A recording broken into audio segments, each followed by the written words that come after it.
2 this year.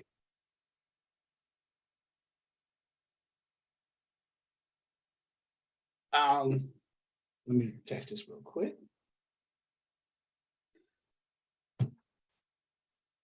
All right, dispatcher one-on-one training for beginners. Tonight is the Wednesday night class, so it's more of a basic overview. Gloss over some basic things so you guys can have an understanding of dispatching from that perspective. Before I start, are there any general questions that you guys may have? I want to make sure that some general questions answered for you. I got a question, Carl. Yes, Bridget. Didn't I remember you. I could have sworn I just talked to you last night in the broker class. You did. I need some trucks to get started. I'm just playing, Charles. I didn't have nothing else to say. You need trucks to get started, huh? So this is Bridget with Michelson Logistics. She is a freight broker also.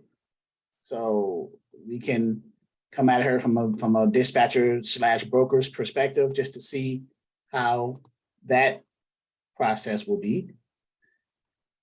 So any other general questions anyone may have? Yeah, hi, Charles. This is Shantae. Yes. I do have a question. Yes, I ran into a situation where I got a referral. I have some friends who are owner operators. I reached out to one to see, to tell him that my husband and I have started our dispatching business, and he already has a dedicated lane, but he referred me to a gentleman, and this guy has about 5 trucks, 6 drivers. And before I could reach out to him, he actually reached out to me. And the questions that he had was he wanted to know what I was currently doing, how much my trucks were grossing per week. Well, the fact that I'm just starting out, I have not booked load number 1. I'm looking for somebody to give me an opportunity. So I guess my question would be is, what do you say in situations like that? What type of verbiage should you use in order to get someone to give you a chance, to get your feet wet and get started? Exactly everything you just said. Exactly everything you just said. You want to be honest. You don't want to lie to them.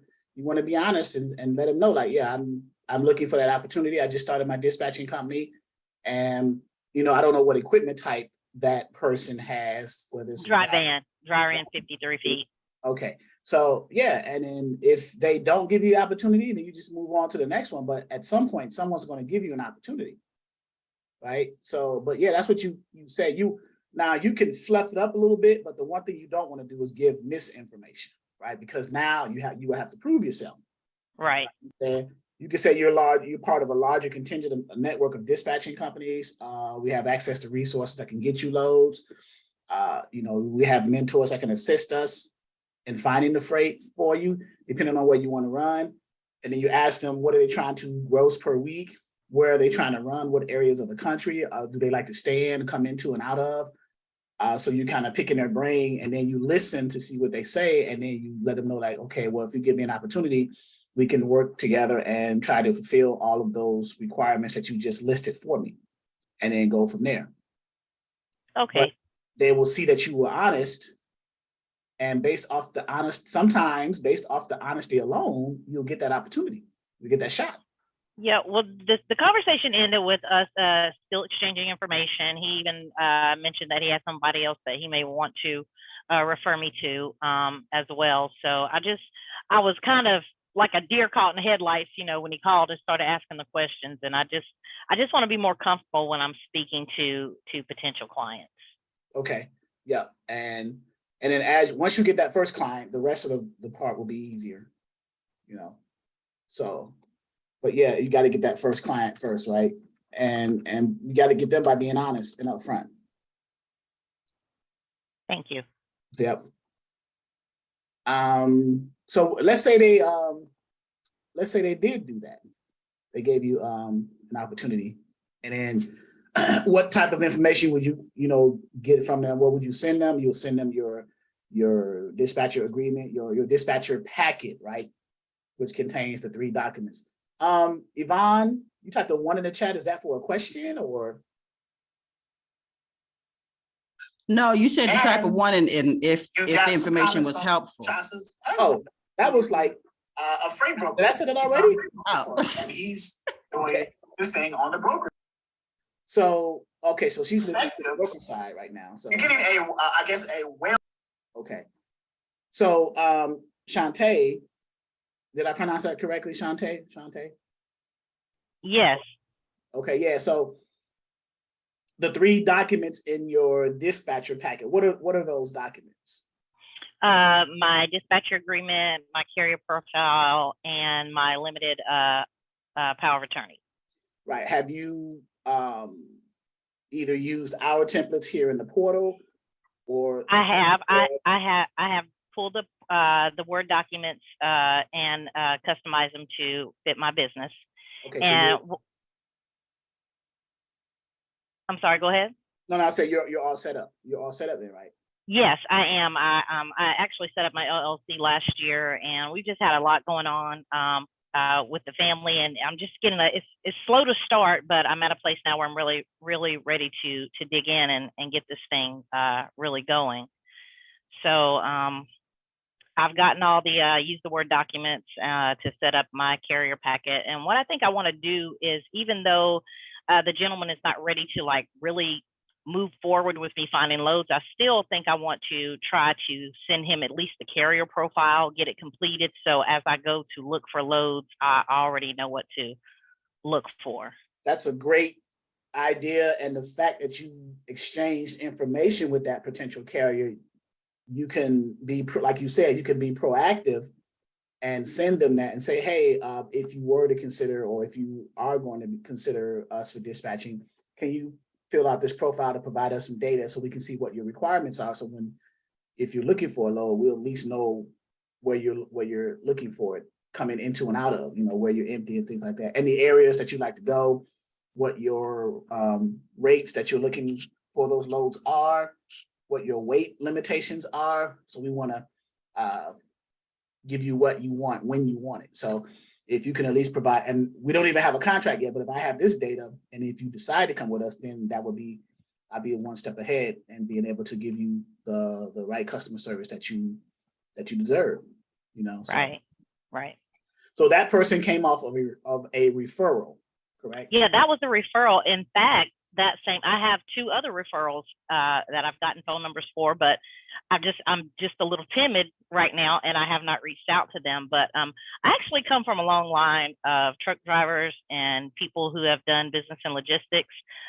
Some of my work experience has been in logistics, and I just think this was a good fit, something for me and my family to generate some residual income, multiple streams of income besides me and my husband and our 9-to-5 jobs, and something to teach my children and pass on to them. So that's what we're trying to do. Very good. Entrepreneur. You're an entrepreneur. Very good. Yes. And you said so the logistics side, where did you come from? Like warehousing and distribution? What side of logistics did you come from? Oh, wow. Let's see. I've done international shipping and receiving. I know about the shipping containers, pro forma invoices, you name it.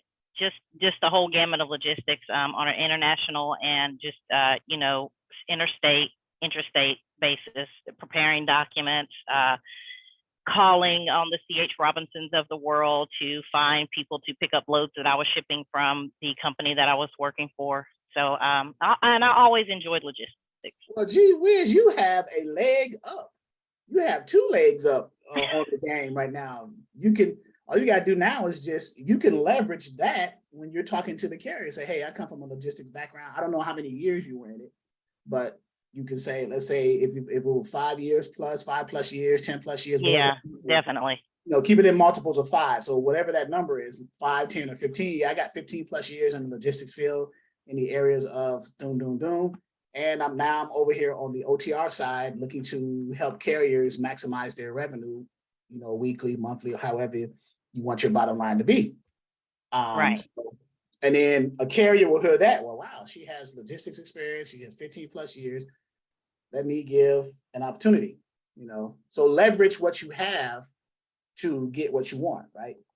Okay. I didn't even think about that, but yeah, I can put that into my little. Yeah, because if I was a carrier, what would you think I would do if I was a carrier truck driver hearing that, what all the credentials you just listed? I'll say, okay, you say all the C.H. Robinsons and the TQLs and the Coyotes and all these other companies that you were talking Right. to. So you have no problem on the phone and Right. negotiating and speaking. You have no problem. So leverage that, right? And then you said you come from the international stuff. I got my intermodal expert in here. So you did some intermodal stuff too, right? Yes, Chantel? yes, I did. I used to was shipping to Germany mostly, but Saudi Arabia. That was interesting. I know I learned that I had to go to the Chamber of Commerce where our manufacturing facility was to get a certain seal on the documents before we could ship to Saudi Arabia. That was interesting. But yeah, I was doing container loads of automotive lifts. That was You the might company want that I to was working connect. for. Yeah, you might want to connect with Kira. Kira's in here. You might want to connect with Kira. So she Okay. does intermodal daily. She keeps trucks moving daily. So Okay. she knows the process. So, but okay, that's good. That's good. So for all of you now guys who've tuned in, let's circle back a little bit. Max, got your hand raised. Thank you, by the way, Shante. Oh, you're Hello. welcome. Thank you so much. Yep, Max. Hello, good evening. Can you hear me? I can hear you. It's kind of muzzled a little bit, but I can hear you. Oh, okay. This is Max, and I've been communicating with you as regards my questions over the week. I've got some few questions, and that's to the agreement, dispatch agreement, and secondly, some few days back, I got a load of 1,900 for 898 miles, and in our agreement, we have the rate con at 2.25 per mile. So, what would be my carrier pay that I'm owed, and what would be mine? That's one question. The second Right. question is that a lot of people, when we do send this the agreement, they said this, the 10% that was rate combined or the flat rate, are they going to be paying us, or are we going to pay and getting our commissions from the added rate on top of it? So I just want to know. I just want you to clarify this thing. Okay, so great question. It's a little muzzled, but I think I remember speaking to you because you and I talked on the phone a couple of times or via text. Yeah. And you had so let's review this because this is good for the new dispatching companies here and dispatching students to hear. So Max has a dispatching company. He has a carrier, and the carrier wanted $2.25 a mile. Max found him something that paid what, $3 something a mile? 1,900 for 598 miles. Okay, so 598 miles, it paid 1,900, right? Yeah. The carrier, the truck driver that you were dispatching for wanted at least $2.25 a mile. Exactly. Okay, so let's bring the calculator up, and I'm gonna share it on the screen. Second. And let me know when you can see the calculator. Right. So David helped me out too. So 1,900 load at 598 miles, right? So loads per mile. So that's 3.18. We rounded up, $3.18 a mile. So you found him a load that paid $3. So you did a better job of finding him a load that paid more, right? So this is how we teach as dispatchers.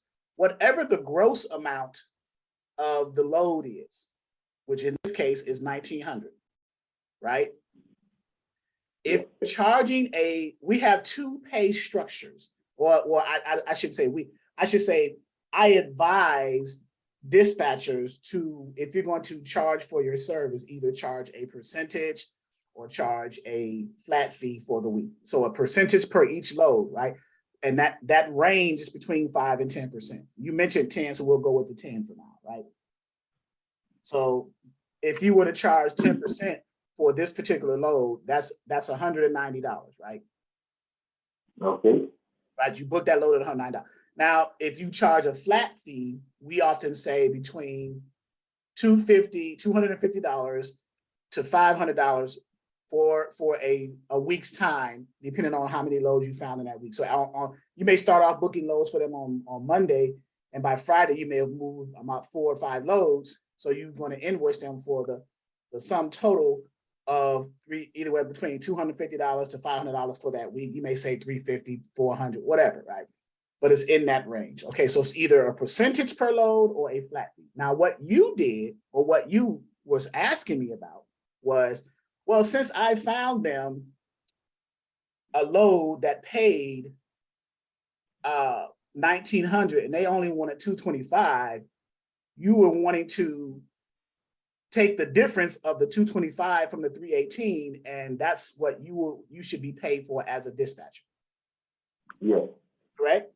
So what you were saying was $318 minus, and then what the carrier wanted, $2.25. That equals like 93 cents, right? So you wanted that 93 cents times the number of miles that they went. You should be compensated for that. Exactly. Exactly. Yeah. So you wanted $556. Now, can someone explain to me why a carrier, and I'm not going to say this in a negative way to you, Max, but why a carrier in their right mind would not take that deal? I can. Go ahead, Jay. It doesn't make good business sense. If you find me a load doing better than what I asked for, thank you. I'm gonna stay with you. You did a great job. Right. I'm not gonna take less than. So it's just not a good business decision to do that. Because if you found me $1,900 load and I got to give you nearly half of that, I'm not making money, right? Now he could do it if the carrier said I want $225 and I pay you nothing unless you find me above that, then maybe somebody cut a deal like that. Basically, you working on commission. Right. You got to find him for more than what he wants to get your earnings, and you're not going to do that. So you're not going to do the other one. Sorry. So if Jay or myself is a truck driver and you found me that load, and then you invoice me, I move the load, I get the POD, you know, the BOL, signed BOL, the clean BOL, the POD, the proof of delivery, then I'm going to say, okay, well, I'm going to get paid $1,900, but I got to give $556.14 of that to my dispatcher. That's insane, right? So minus, and I'm not attacking you, Max. I'm speaking, you know, so minus 556. So I drove 598 miles for 1,300 for the difference, basically, right? So that'll be then divided by whatever what was it, 598. So that'll be, so he's basically saying he just brought him down to his 225. So if you get a carrier to agree to that, you're going to be a rich man. That's all I can say. You're going to be a rich man. But the carrier is going to give you, and that's a good point, Jennifer. We haven't even factored in all the other expenses that the carrier is going to have. So, and Shantae's also shaking her head too. So let's go back. So let's say 1,900, right? Minus, let's say some carrier agrees to give you that, right? 556. Let's just keep it. Let's take off the 14 cents. 556, right? So now it's 13 left. What about fuel, right? How much did he pay in fuel? So what's the average? Jay, I think you're a truck driver, right? What's the miles per gallon to a diesel right now, to a tractor? What is it? What is to the tractor trailer? Is it 6 miles to the gallon, 7 miles to the gallon? David said 8, right? So let's meet it halfway. Let's say it's 7. Let's say it's 7 miles. Some people say 6, 7, 8. Let's say it's 7. Let's meet it halfway in the middle. 7 miles to the gallon, right? So remember this number, 1344, because that's the difference of the 556 the dispatcher was going to get paid from the original amount, the gross rate of that load, right? So now the load went 598 miles, right? So let's calculate fuel. Here's how you calculate fuel for a carrier. The load went 598 miles. We're going to divide 598 divided by the miles per gallon for the tractor trailer, whatever that standard is. We said it's 7 miles to the gallon. So let's say we divided it by 7, right? That result, that answer is going to give you how many gallons is going to take, gallons of diesel that is going to take to run that 598 mile trip. Okay, you guys with me so far? Okay, so that answer is 85. So it's going to take 85 gallons, right? We'll cut off the point for 2, whatever, right? We'll just say 85. So now what's the average price of diesel, depending on what state they're in and all that stuff, but on nationally, what's the average price of diesel right now? Anybody throw a number at me.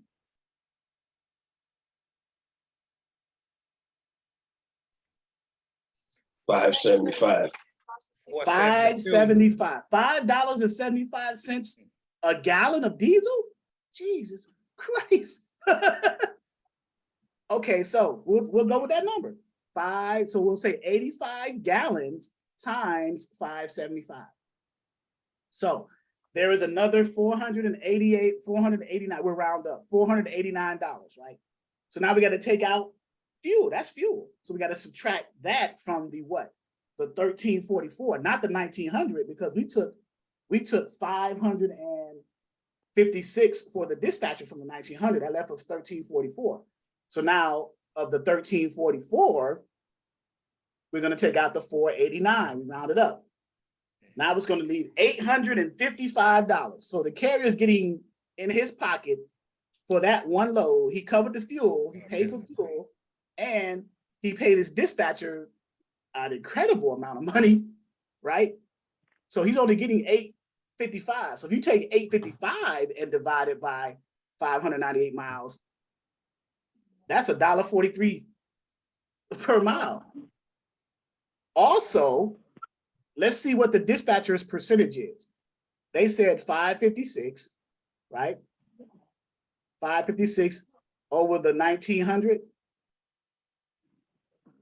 That's 29%. What do we normally charge as 5 to 10. 5 to 10%. So that is 10%.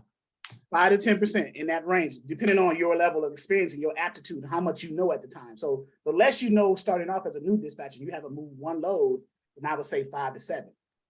Then, and if so, a good middle number would be 7% because it says you're not green and it says you're not an expert yet, but you're right there. Okay, so, but 29%, right? So I just want Max, I just want you to see the numbers and see. You know, now most carriers are not going to do this type of math and blah, blah, blah. They're just going to see the fact if you charging $556, they're going to say, no, that's too much. Your pay structure, they're going to say that, I don't know where you're getting that, you know.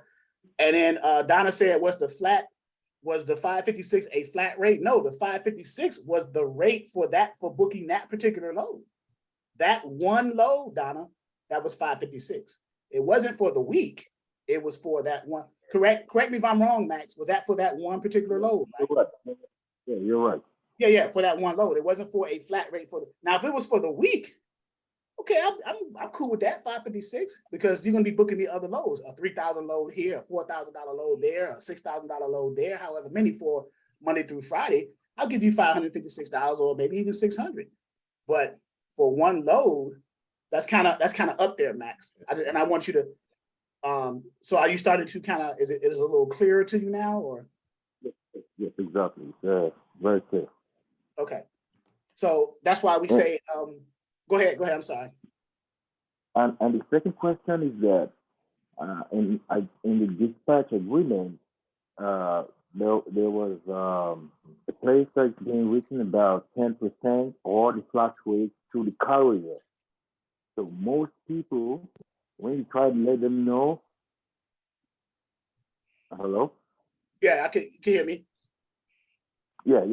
So most people, I think we should go down a little bit. Oh, okay. Note this. Yeah, exactly. Let's say, for instance, it's about 7% per load or dash flat rate. note, this fee for dispatch services includes dispatcher contracting dedicated freight lane for the carrier. So most of the carriers think that the moment they sign this agreement, they're going to be paying you 7% of what they're entitled for, like for the percentage per load. So I just want to get clarification on this. Okay, so if a carrier thinks that, then they're not either understanding what they're reading or they didn't read it correctly. So here's what this means. This area of the dispatcher agreement is, and when you come here, you want to put either one or the other, but don't leave both of them on the dispatch agreement. You're either going to charge a percentage per load. That's why the word or is here. It's not and, but it's or. So when you create your dispatcher agreement, you do not leave both of those payment structures on it. You choose one or the other, and then you go with that. So it's either a percentage or a flat fee per week. Okay, so whichever one you choose. So let's say you chose the percentage, right? And you chose 7%. This is your first time dispatching. You have very little experience. You want to impress the carrier, showing them you want to prove yourself, go from there, yada, yada, yada, right? So then you'll say, okay, 7%, and you'll edit this, you'll chop this part off, and you'll edit this 7%. That's what your dispatching service fee for your service as a dispatcher for finding loads and finding freight for your carrier is 7% per load. The note here says this fee for dispatch services includes the dispatcher contracting or finding dedicated freight lanes for the carrier. So in other words, this 7% per load is when you first start dispatching, you are looking on what's called a load board and looking at what's called the spot market loads for your carriers, right? You're basically cherry picking. You're out there, you're looking for freight. You're chasing freight, in other words. Okay. Yep. Over time, as you build relationships with the freight brokers, maybe a freight broker will come to you and say, hey, your carrier has been running with us for the past 6 months pretty consistently. They've been picking up loads on time from our shipping facility. They've been transporting them safely to our delivery facilities, the receivers. The freight is not damaged. And so coincidentally, we don't file any claims against your carrier. So everything is spot on. What do you think about your carrier getting under we're opening up this dedicated lane in about a few weeks, consistent freight, dedicated constant lane, right? What do you think? As a dispatcher, you're going to say yes, because this is what you ultimately want to get for your carrier, dedicated lanes. That way you're not chasing freight all the time. Your carrier always knows where they're picking up. They always know where they're delivering. They always know what they're getting paid. There's no mystery there. That's the dedicated lane part. Now, the reason why it's in a dispatcher agreement is because you, the dispatcher, is the one who generated and produced that with building the relationship between you, the dispatcher, the broker, and your carrier. So do you not feel that you should be compensated for that? If you find your carrier a dedicated lane, then whatever percentage you was charging them, you should get that percentage off of the rate from the dedicated lane, whatever that. So let's say you were booking loads on average for 6 months, and on average, they were paying $3,000 here, $2,000 there, whatever, you just cherry picking. Then all of a sudden, the broker said, hey, I got a lane that's opening up that's going to pay $4,000 all the time to run that lane from the Northeast down to the Southeast, right? Or from the Northeast over to Texas. It's going to pay $4,000 consistently, right? All you have to do is find a backhaul or a reload back to the original facility to start that process over. But we're gonna run that lane from the Northeast, let's say Syracuse, down to Houston, right, for a drive-in, whatever, right, 4,000. Is that weekly? That is for that one run. So however that one run. That one run. So that run might take a day and a half, 2 days to get from Syracuse down to Houston, right? Depending on where you go and depending on how you're driving, right? So somebody do the mileage on that. So I can literally tell you how many days it is. Somebody just give me the mileage. Syracuse, New York, Houston, Texas. How many miles is that? Somebody look that up. So while they're doing that, it's a dedicated lane. So however many days it may take 3 days. So Monday to Wednesday, you're there, and then you got to find a reload out of Houston, at least heading back eastward. So by the time you get back up to Syracuse on Monday, you got that lane again to come back down. So all you got to do as a dispatcher, if you find a dedicated lane for your carrier, you got the outbound lane. You just got to get the reload, or what's called the backhaul, right? Back to the money load. The backhaul can just pay for the fuel getting back up. It'll more than likely is going to be a cheaper rate, right? So that's 1,626 miles, right? So if you're driving a diesel tractor trailer and you're doing 11 hours out of 14 hours on duty straight, and you're going, let's say average 65, 70 miles an hour, you may not go 65 or 70 miles an hour for the entire 1626. That will never happen, right? It'll never happen. You got to slow down, you got to turn, you got to, your terrain, right? So, but on average, let's say on average, you're going to be doing 60, right? So 60 at 11 hours is 660 miles. So now you subtract that from that. So that's one day. Another 660 miles, that's 1320. So that's 2 days. So about 2.5 days, right? Or 3 days, you'll be able to get down there. Right, David. David just said it, 3 days. So if you pick it up on Monday, you get there Wednesday. Depending on what time you get there, you may be able to find something, but at least on Thursday, the next day, you may find something coming out of there heading back east. So by the time you get Thursday, Friday, Saturday, Sunday, reset your hours. So Monday, you start over again. Simple, right? So, and that's how it is as dispatch. That's what you do. You plan it like that. But the dedicated lane, to answer Max's question, if you find your carrier a dedicated lane, you should be compensated for whatever percentage or flat fee that you charge when you were finding regular spot market rates. But now you found a dedicated lane. So let's say 7%, $4,000 we said from Syracuse to Houston. So now you get 7%. Every time he runs that lane, you get 7% of that. So that's 7% of 4, so that's $280. And then you also going to get paid when you find him a backhaul load coming out of Houston or the surrounding area, maybe within a 100-mile radius, deadhead, heading back east. You get paid 7% of whatever you find him coming back. So you double dipping. So you may get 280 going down, maybe another 200, 300 coming back.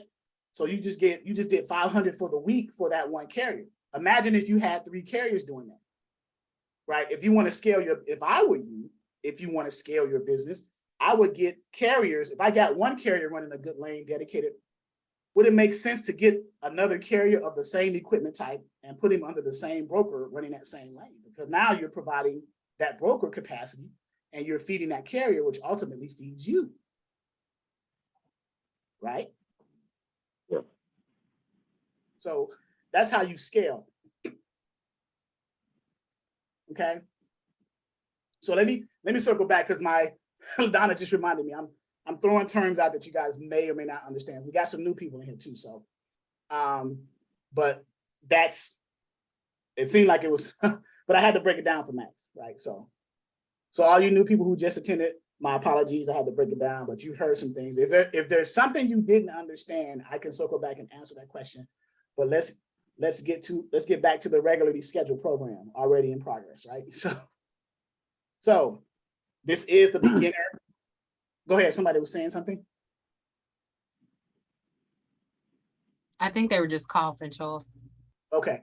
So dispatcher one-on-one training for beginners. Who are you? What is a dispatcher? Let's go back. What is a dispatcher? A dispatcher, well, what is an independent freight dispatcher?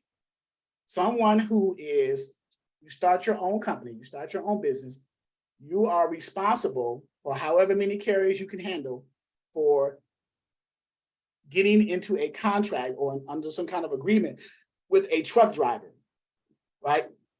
That's literally what they are, truck drivers. But we use terms like owner operators, carriers, trucking companies, okay?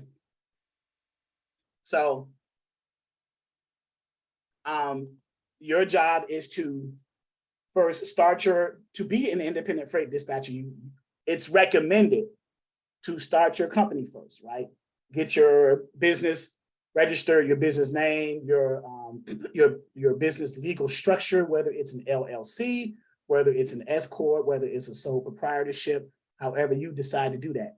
The most common one people use is the LLC, the limited liability company, because your personal assets are protected in the case of a lawsuit.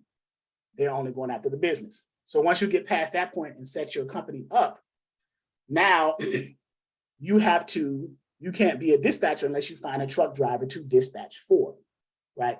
So in this portal, we have modules 1, 2, 3, and 4 that we kind of like systematically go in order of how you should approach this, attack this process.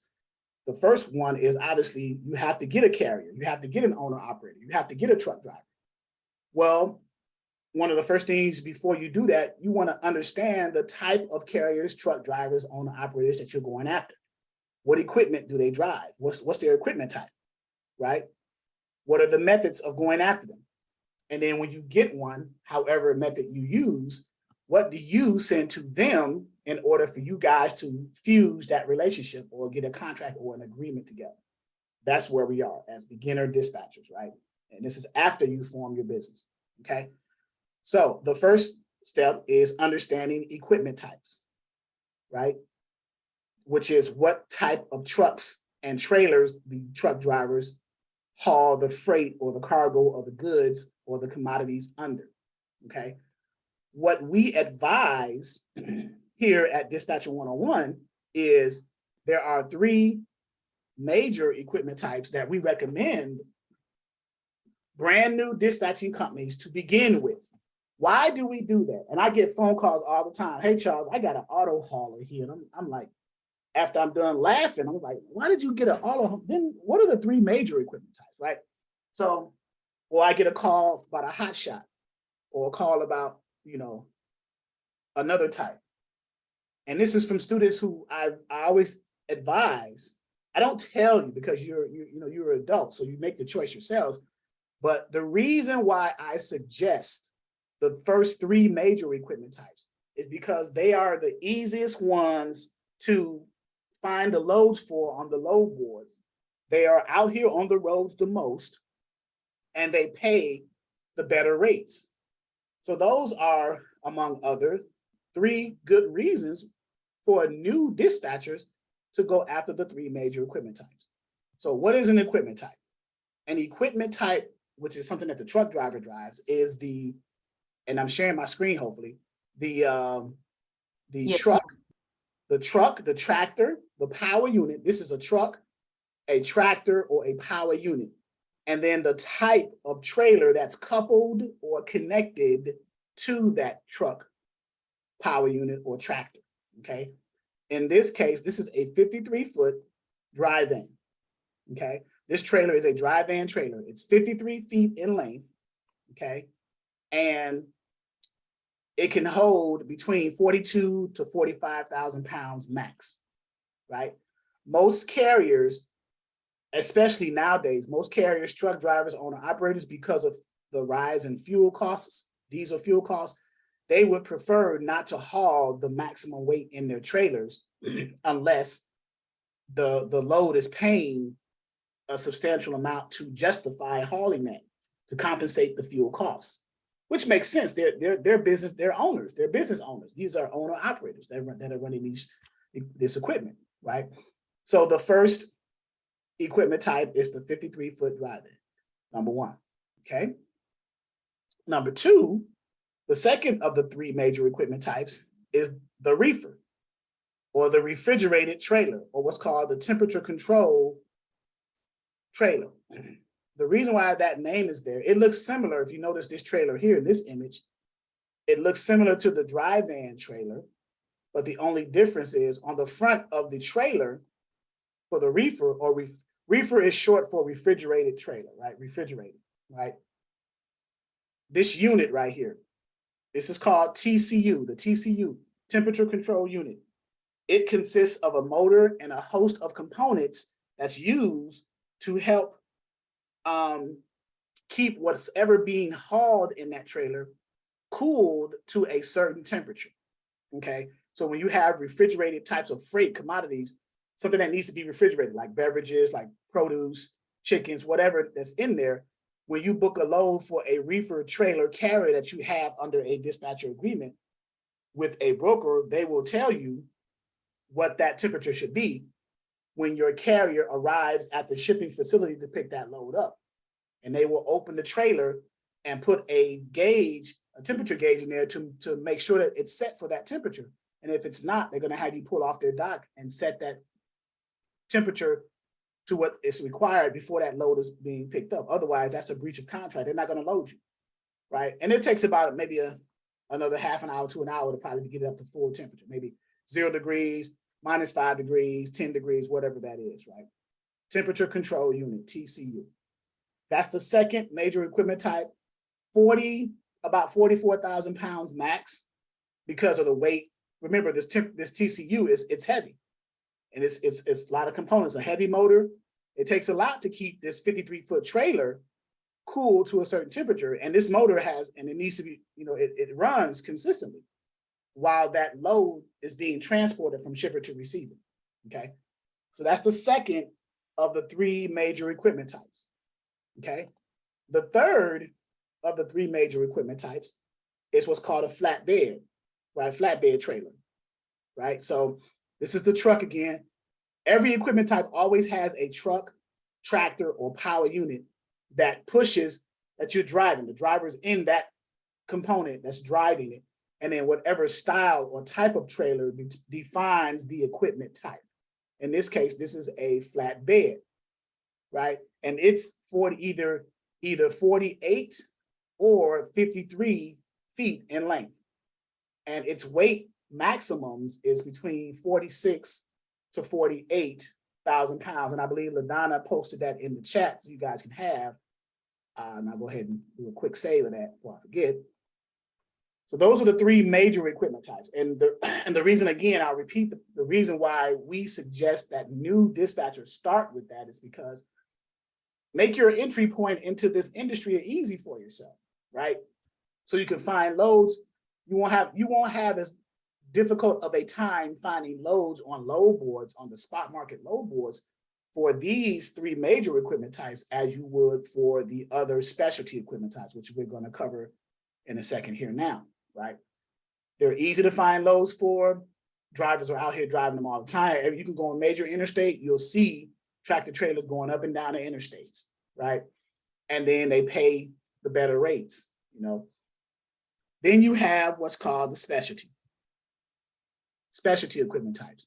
You've heard of them. Box trucks, 16, 20, 24, and 26 feet in length box trucks, CDL, non-CDL. That's non-CDL is up to about 10,000 pounds that can go in the box of the truck. Now, the gross vehicle weight rating, the GVWR, is either 25,999 or 26,001 or whatever. So that's why it's a 26.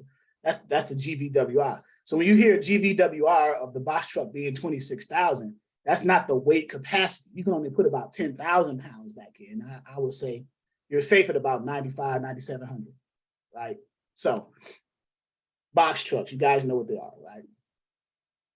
Power onlys. The power onlys are just the tractors, the power units, the trucks themselves. If you notice, there is no trailer connected to this one.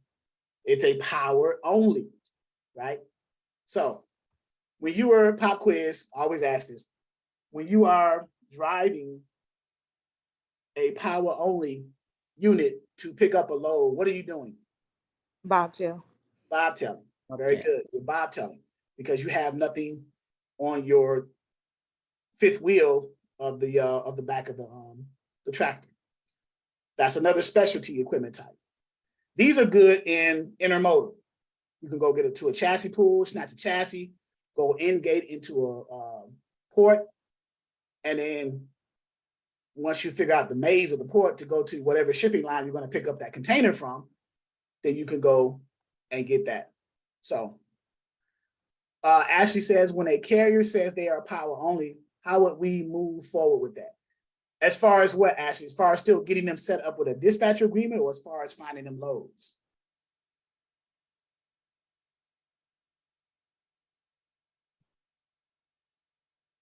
Dispatching. You would do the same process. You would still do your dispatch agreement, your limited power attorney, your carrier profile. You're just gonna, when you go to search for loads for them on a load board, you're going to select the equipment type that they have, which is power only, as opposed to drive-in, flatbed, or reefer. And you're going to get a result of brokers who've posted loads that they need a power only for. Maybe it's a load out, maybe it's a tow away, maybe it's going to the port, so you'll be able to distinguish it. But once you select the criteria of that equipment and where they want to get the load out of and where they're going to, whether it's anywhere or to a specific destination, then you'll see if there's any brokers who have a need for a power only unit that meets your search requirements that you put in that load board. That's how that works. You go in there, okay? And then you have hot shots. This is a hot shot. A dually pickup, a Ram 3500 or whatever, 2500, 3500, with a trailer attached to it, up to about 35 feet, with an extra 5-foot dovetail ramp, which totals about 40 feet. Okay. Another pop quiz. How many axles are on this trailer? 3. 3. Somebody said 3 like they were unsure. 3. Yeah. How many wheels do you see? 3, right? So from one side of this wheel to the other side of the wheel, that's called an axle. Same thing here, same thing there. That's the axle, okay? And so it's 5 total, was actually 7 because this is dual. This is a dually, so it's 2 on this side, 2. So this is a dually. But on the trailer, it's 3, okay? And then the last specialty equipment type is the cargo van and the sprinter vans, right? So here is, for you new dispatchers, here is a dilemma. Let me give you a dilemma. Let me go back to the top. But let me go back down. Let me give you a dilemma. With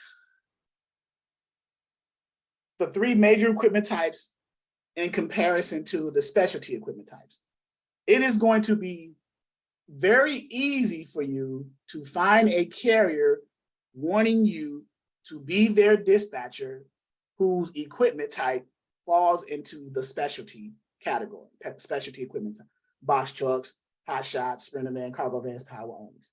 But it's going to be a challenge finding loads for them, okay? That's number 1. Second dilemma, it is going to be a challenge. It's not going to be difficult, but it's going to be a challenge finding carriers who fall in the category of the 3 major equipment types. But once you get them under a dispatch agreement, you will find an easier time finding loads for them. So question I ask you is, which dilemma would you want to be in? Or would you rather be in? Would you rather, do you want your vegetables first and then dessert? Or you want the dessert first and then you got to deal with the vegetables later on, right? So the vegetables first are the 3 major equipment types, and then the dessert comes after you start being able to find loads for them, because now you're eating, right? You're making money, because it's easier to find loads for the 3 major equipment types than it is for the specialties, okay? Or do you want your vegetables first, the special equipment types, and I'm sorry, you want your dessert first, the specialty equipment types, and then you got to deal with the vegetables later on, trying to find loads for them, right? It's a challenge. So that's what you have to ask as a dispatching company, as entrepreneurs. When you first establish your foundational and your operating agreement and how you're going to, the functionality of your company and the structure of it, which equipment type carriers, truck drivers are you going to target that'll make your life easier and less of a headache, and you won't be wasting time? That's what you have to ask yourself. I'm just giving you the game so that you can make your decision. I'm giving you the choices and telling you why the choices are what they are, right? In my experience, because I get hundreds, almost thousands of dispatchers telling me, hey, I got a sprinter van, I can't seem to find anything for them. Oh, really? Or I got a box truck, I can't seem to find. Oh, really? Right? Or other ones say, hey, man, I got about 5 dry vans, man. I'm doing all right. I'm doing about 15 to about 1,700 a week. Okay. I'm not surprised, right? So before you move forward with anything else, you want to make a decision as to which type of carriers you want to start to target. And my job as an instructor is to give you the scenarios, and then you make the decision. you know. So those are the equipment types. And this is under module 1 in our portal here as members, as you are ongoing members. Now, once you decide which equipment types you want to target, there are methods of going after the carriers. Shantae had a method, she had a referrals. You know, you may have that's called word of mouth. Someone referred you based off of, they may know somebody who knows somebody who's a carrier. That's a method. Another method is truck stops. You want to go to the truck stops, visit the truck stops. If you have them in your area, you can Google truck stops in your area where you live, and they pop up. As a matter of fact, Shantae, what major metropolitan area do you live near? I am about 30 minutes outside of Charlotte. Oh, the Queen City. Okay. Yes, so much opportunity here. Yeah, I live. That's the new Atlanta, but you know, without all the nonsense. But that's the new Atlanta. And the traffic. Yeah, I used to live there. I used to stay off Freedom and Tuckasegee. Did you really? So I left a job over off of Toddville about about 2.5 years ago now. I left, and I was in charge of the entire shipping and receiving department there. Wait a minute. You need to be a broker. And that is my goal. We're starting here, and then I want to move into brokerage. I want to get my feet wet in this dispatching thing, because the way that I am, I want to know thoroughly well all of the steps. You know, like before I would become a doctor, I'd want to be a nurse first. That's how my thought process works. So yeah, I do plan to go into brokerage, but I just want to start here with the dispatching. Yeah, you need to come over to the dark side, young Padawan. Because you already have the connections, because you worked in the industry. So you know the ship, you know the different customers. So if you get a broker license, you get the customers, all you got to do is tender those loads to the carriers, trucking companies. Right? Right. Yeah, we probably need to talk. We got to talk offline. Okay, we will. Yeah, you got to talk offline. Yeah, I'm not saying you're wasting your time dispatching, because good brokers were former dispatchers. I have several in here who are dispatching students and form their brokerages. So that's not a problem. But based off the reason why I'm saying you should be a broker is based off of what you just said. You know, right. The light bulb went off my head. You ran the entire shipping in a certain area, right? I'm like, wait a minute, what the world? So yeah, I did. Yeah, you got to be it. Yeah, 2023, you got to jump in that pool. Got to take the plunge. But going back to the truck stops, Shantae said Charlotte, right? So we can go to our trusty dusty friend, Google, and truck stops near Queen City, Charlotte, North Carolina. Yeah, there's one right off of Sam Wilson. 85 or 77? 85 off of Sam Wilson. In fact, my husband works right behind it. There it is, Loves. It's called Loves. Yeah, 2603 Sam Wilson Road. Right. Look at that. So, and then I'm gonna blow this up a little bit. I'm gonna shrink it so I can see it. So it's like 1, 2, 3, 4, 5, 6, 7, 8, 9, 10, 11, 12. It's about 12, 13 truck stops in the area, right? And it shows their names here. Different truck stops like Pilots, Petros, TAs, Loves, Flying J's, different names of different truck stops. They may even have one, the Charlotte Travel Plaza. That's a truck stop, right? It's just called that. But the popular ones are, of course, the Loves, the Flying J's, the Petros, you know, things of that nature. But Pilots, the TAs, you know. So I done been to pretty much all of them.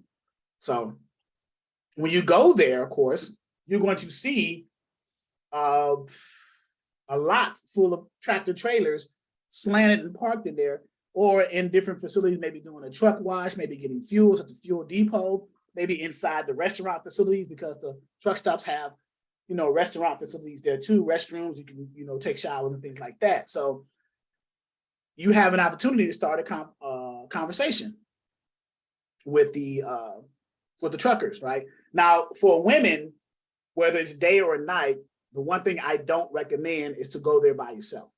You want to have someone with you, whether a partner, your partner, your boyfriend, your husband, someone, and it doesn't necessarily, the other person doesn't necessarily have to be male, but at least you're not alone, right? That's what I recommend. So as much as I recommend truck stops, the possibility of something crazy happening still exists, right? Because we have some idiots out here who seem to think that what they do is approved, right? So, but truck stops is a good way to approach carriers. It'd be a good idea to have your packet already prepared as a dispatching company, your dispatcher agreement, your limited power of attorney, carrier profile, a business flyer, business cards, right? You want to be prepared. If you're an entrepreneur, you want to be proactive, a proactive entrepreneur. You want to be prepared. So if you do get that carrier, you'll be able to give them the information, right? As opposed to saying, hey, give me your email, I'll send you my information. No, I got it right here in a hard copy of it, right? So while they're doing their reset hours, they could be in there looking at it, filling it out or whatever, right? Reading over it, maybe calling you, asking questions. So because you based off of the great conversation you had with them, you know, they can do that too. Depending on how you sell yourself and sell your service to the carrier will determine the result of that conversation, okay? And that's sales 101, right? Customer service 101, sales 101, right?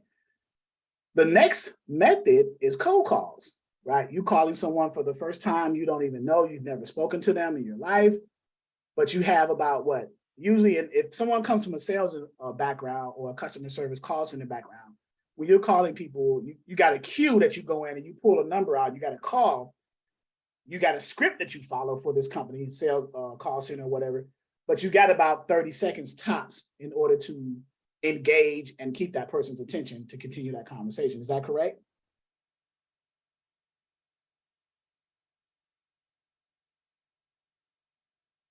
That's the call center environment, right?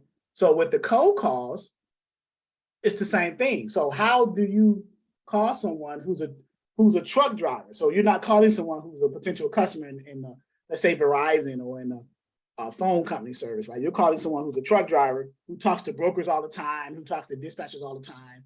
Maybe they're upset. You don't know what mood they're in when you call them. So you have to be mindful of certain things when you are in the cold calling realm of your method of going after carriers, right? So you'll say, hey, this is, Shantae, what's the name of your, I know I'm sorry, I'm picking on you. What's the name of your dispatching company? Oh, no, you're fine. It's Broad and On Point LLC. Broad and On Point LLC. This is Shantae with Broad and On Point LLC. We are an independent dispatching company and service. Are you under a load, looking for a load? So how do you introduce yourself will determine the result of that, you know, conversation with the truck driver, the carrier. Are you under a load, looking for a load? What do you normally run? What do you normally get for your loads on average? What is your goal for the week? What do you want to gross per week? See if we can provide a service for you to help you with that, right? How can we work together so we can maximize your earning potential for the week? You may not be satisfied with what you're making this week. Maybe we can help you get that up there. I know you get this a lot, and here's your rebuttal to this one. I know you may be finding your own loads, but why don't I can help you find your loads while you focus on driving. You know, I can be the intermediary or the go-between between the broker and myself, and then we give you the loads. You determine, you ultimately, Mr. Carrier or Mrs. Carrier, still make the decision to take that load, of course, right? I'm just there to provide the service and make sure it gets done correctly through the broker and your agreement of this, right? And I'm here, my job is to also maximize and get you the best rate possible for a particular lane, right?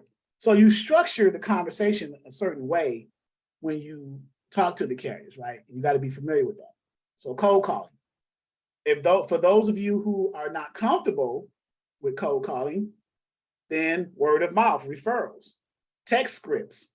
You can text, get a list of numbers from one of our sources in our portal, either through the load board, and then create a script and put those numbers in the script and send out text alerts.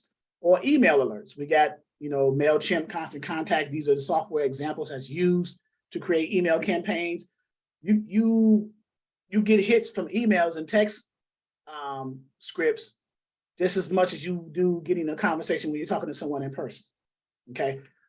And then you have other social media platforms like LinkedIn and all these other platforms that you can go to, Instagram, Facebook, things of that nature. Because Facebook, they have owner-operator groups. LinkedIn has professional owner-operator groups in there. You can connect to those groups. Once you are accepted by the group administrator and let you in, then you can solicit or sell your service and sell yourself. So different strategies, different methods that you can do. And you can take your prior experience, maybe in sales. Some of you may come from sales or come from some type of service background where you can utilize those skills you learn, apply them here, and to try to get a carrier, an owner operator, to agree for you to dispatch for them. Now, before I move on, are there any questions up to this point?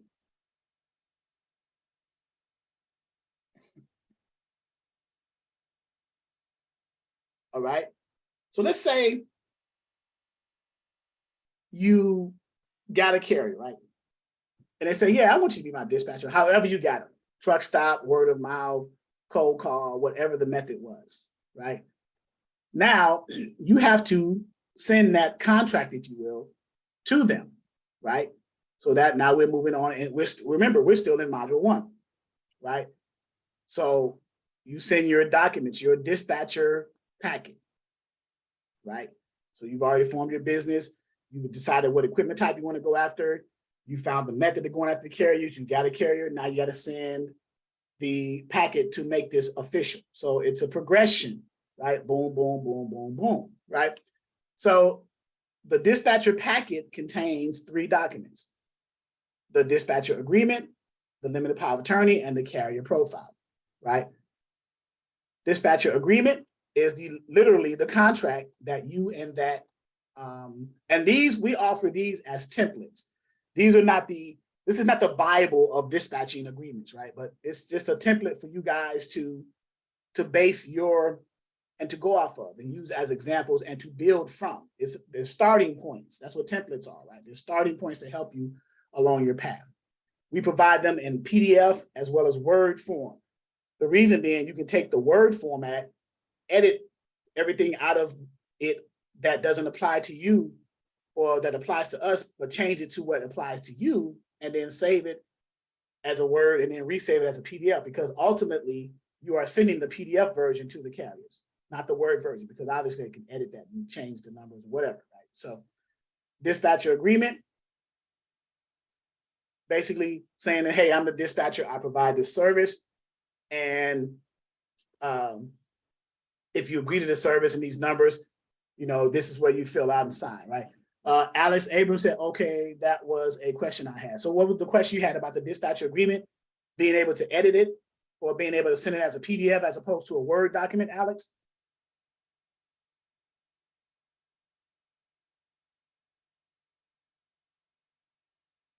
Okay, yes, being able to edit it in my own format. Yes.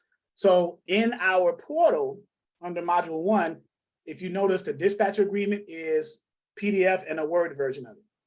The limited power of attorney is a PDF and a Word version, and the carrier's profile is a PDF and a Word version. Some people may have some type of e-signature software they can use to import a PDF into, right? Like DocuSign, DocHub, or whatever. If you don't have an e-signature software already for yourself, most people have Microsoft Word or Microsoft Office, which contains Word, right? So that's the second option, the Word format, the doc format. These are pretty common formats for documents. Microsoft is the pretty common software that everyone uses. These are the common documents in those software that people use, right? So the Word version, you edit that, you change the information in that to match your company. So dispatcher, you leave dispatcher here, you take out this and change it to whatever your company is, ABC Logistics, right? and then you take all of this out and you put ABC Logistics. Matter of fact,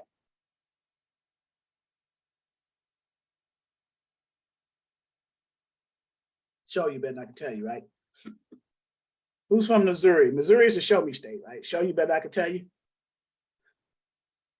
So let's edit this. So for someone who's literally wants to edit their, let's change this view to 1 page per time, and then change the size of it, right? Right there, that's 120%. So if you have a logo, center that. If you have a logo, then let me share my screen.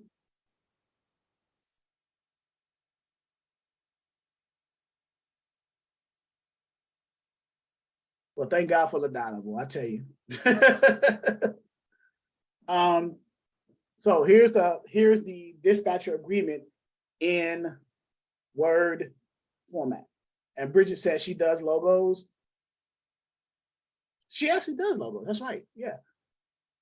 So I just put my logo as an example, just in case you want to do it. So if you don't have a logo, you can just take that out, delete, right? And delete it out. Dispatcher service agreement, you don't have to call it dispatcher service agreement. You can call it whatever you want to call it. Dispatcher agreement, transportation agreement, dispatcher carrier contract, whatever term that you feel that's necessary. Remember, this is your company, this is your business. So you have the autonomy or the right to do it whatever you want to do, right? So let's go with the theme ABC Logistics, right, for your company. So right here where it says dispatcher, I'll just, if you're going to be editing it, I will take everything out, right? This is a Word document. And you would just type in ABC Logistics, right? There it is. Now I'm gonna get a little fluffy with it though, so it can stick out so you guys can see. The first thing I'm gonna do, I'm gonna copy this to my clipboard so I can always have it, because I'm gonna need to paste that name in other places. So that way, instead of keep typing it, I can just have it there. But now that I have it highlighted, I'm gonna go ahead and shade that in so you can see it now. ABC, and I'm gonna save this to my desktop as just say it's sample, so it won't overwrite what I already have, okay?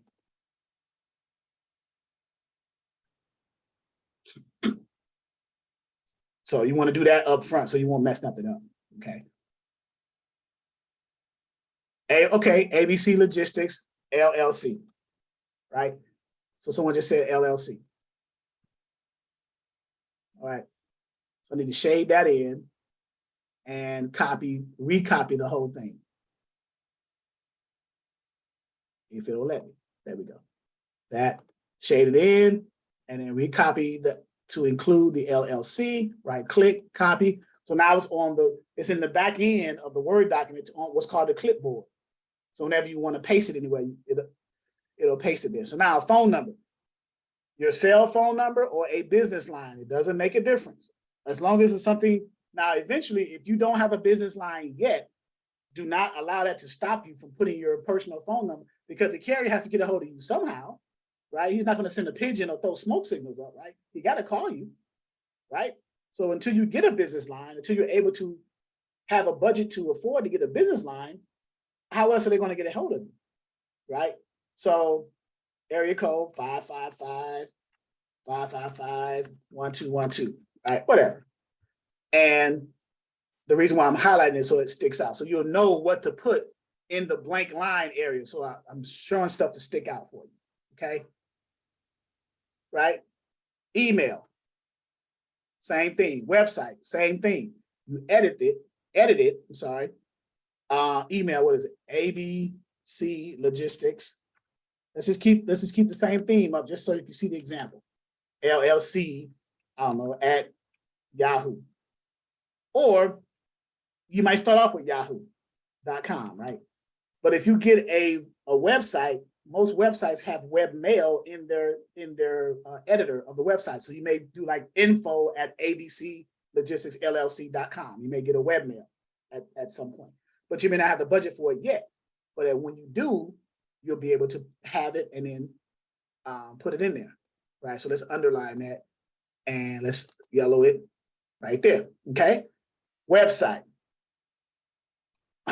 What's the website? What do you think the website should be? We're following the same thing. www. what?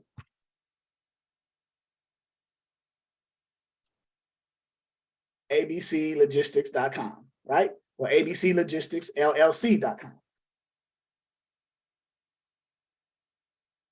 See where I'm going with this? Right? And then now in the dispatch agreement, this area here, the carrier is filling out. You're not putting anything in here. It says I, the truck driver, XYZ Logistics or XYZ Trucking. This is what the truck driver filled out. This line right here, because they're the carrier owner operator, their truck number 1, their trailer number 2, right? Motor carrier number, which is their MC number. Every truck driver that you're going to be dispatching for has to have what's called an operating authority in order to transport freight. A way to identify a truck driver having an operating authority is they have what's called an MC number, a motor carrier number, and a DOT number, Department of Transportation number. If you get a carrier that doesn't, they may not have an MC number, but if they have a DOT number, that means that they can run at least within their state limits, right? Intrastate, as opposed to interstate all over the country, which is the MC number. But in any case, if they don't have an authority, then it's not a good idea to work with that carrier. Why? Because when you call a broker to book a load for them, and the broker asks for this identifying number, this MC or DOT number, and they don't have one, broker's going to say, why are you wasting my time? We're trying to book a load with a carrier who doesn't have the authority to transport loads. You're wasting my time, right? So, any questions so far before I finish? Because I'm going to finish this out just to show you guys, and we'll stop here, because you can take the example from the dispatch agreement and apply it to the limited power of attorney and apply it to the carrier profile, okay? Any questions before I move on or complete this part? I want to make sure I don't lose anyone, right? Let's highlight this. Dispatcher service agreement. Okay, they must have both MC. They don't have to have both MC. They at least have to have a DOT number, because a DOT number says at least you can run within the state, if this is for China, your particular state, your state that you live in, the carrier lives in. But if they have an MC number, an MC number trumps, if you have an MC number, more than likely you're going to have a DOT number, because an MC number says that you can run for any, you're over the road, you can hit any state, you can move freight in any state, right? So if you get an MC number, you're definitely going to have a DOT number behind it. But if you just apply for intrastate and intrastate authority, INTRA state, STATE, that means you're only running it within that particular state, let's say Texas. But if you're applying for an over-the-road interstate authority, INTERSTATE, then you can touch all the states, okay? When sending this page, is it normal to keep those words in the color? No, you can edit it however you want. I'm just doing it right here in this example of Josh, just to show you, just so it can stick out, so you can see where the places you need to put data into when you're changing it to your format. That's all I'm doing. You can put whatever color you want, whatever sticks out. So it can be, colors catch the eye of the viewer. So whatever color, all right. Okay, so work on this and just making my business name to start off correctly. Yes, that's the starting point. Also, what about business accounts, or is that for another time? Yeah, so when you create your business, Alex, and I see your hand, Donna, when you create your business, Alex, once you get your business license up and running, at some point in that process, between that and starting to find carriers, you want to get a business account that's attached to your business, your business license. So you go to the bank, present them your articles of corporation or your documents, your EIN, your W-9 and stuff like that, proving that you have a business so that they can create an account for that process, okay? So that's all under the process of creating the business, including the bank accounts, okay? Donna, you have your hand raised? Yes, quick question, Mr. Charles. the blue in parentheses, it seems like once we put the name of the carrier, the owner operator, we can go ahead and backspace and move that blue out. But the No. blue that's underlined, does that stays there because we're actually telling what's happening? Or do we keep that carrier owner operator in parentheses, but in front, I blank, blank, I know whomever that carrier is. So this first line, so let's go through it line by line. This line right here, you're not touching. The carrier is filling this out. You're even leaving this here because this is for the carrier to know that this is where this is an identifier so the carrier know that they need to put their name in that blank line. Gotcha. All right, I see, Right? yeah. So they're gonna fill it out with their pen, or they may put it in, if they're putting it into an e-signature program, they'll put it in digitally, okay? Truck number 1, trailer number 2, that's the carrier. This line here, same thing. You're not touching it. You're not editing it to send out to them either. They're filling this out, right? Yeah, I see. So at up top, when we put the ABC Logistics, because it was us, then we removed some of that excess. That was the example. Right, because I got it. Before Okay. that, it was a big underline and then it had in parentheses, dispatcher or dispatching company. You take all of that out and you put the name of your company. I just left it underlined just for I don't have to have it underlined. You can just leave it. Right. You don't have to, you can take that away, right? Okay, You don't have to have it underlined. It's just, at this point, it's just a choice. right, okay. Right. But that bottom piece will the carrier will be filling out. We need those parentheses because it's giving them it's letting them know they're the person to fill that out.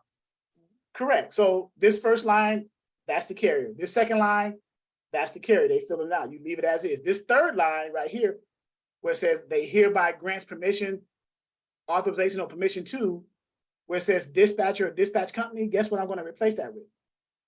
Okay, so that, ABC Logistics. See, I took all that out and put ABC Logistics. Remember, I copied that word to the clipboard, so wherever I need to paste it at, it'll just pop it up, and I paste it in there.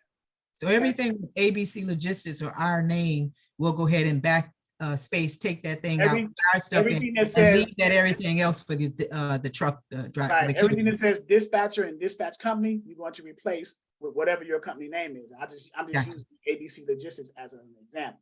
Okay, thank you. All right, so hereby ABC Logistics hereby grants authorization or permission to ABC Logistics to act as my dispatcher or logistics manager for the sole purpose of searching for and booking loads. That's what dispatchers do. Process all broker paperwork. That's what dispatchers can do. And obtaining and or submitting all necessary documents that are required. That's what dispatchers do, because when you book loads with a broker, brokers are going to ask for onboarding documents, a copy of the carrier's MC number, a copy of or MC certificate or MC letter, a copy of the carrier's W-9, a copy of the carrier's certificate of insurance, and credit application or notice of assignment if they have a factoring company. Right? That'll come in another training, okay? But I'm just giving you the basics right now, right? So that line right there, all necessary documents in order to expedite loads and dispatch via phone, telephone, fax, or email for my trucks. Now remember, this is the carrier filling this out. For my trucks in the state of wherever they are, wherever they live. Let's say I'm in Virginia, so I'll just say Virginia, right? So that's that paragraph right there. So the only thing you needed to do in that paragraph is put the name of your dispatching company in place of that underline and dispatcher, dispatch company. You just replace it right there. Everything else, the carrier is going to fill out, right? That's the first paragraph.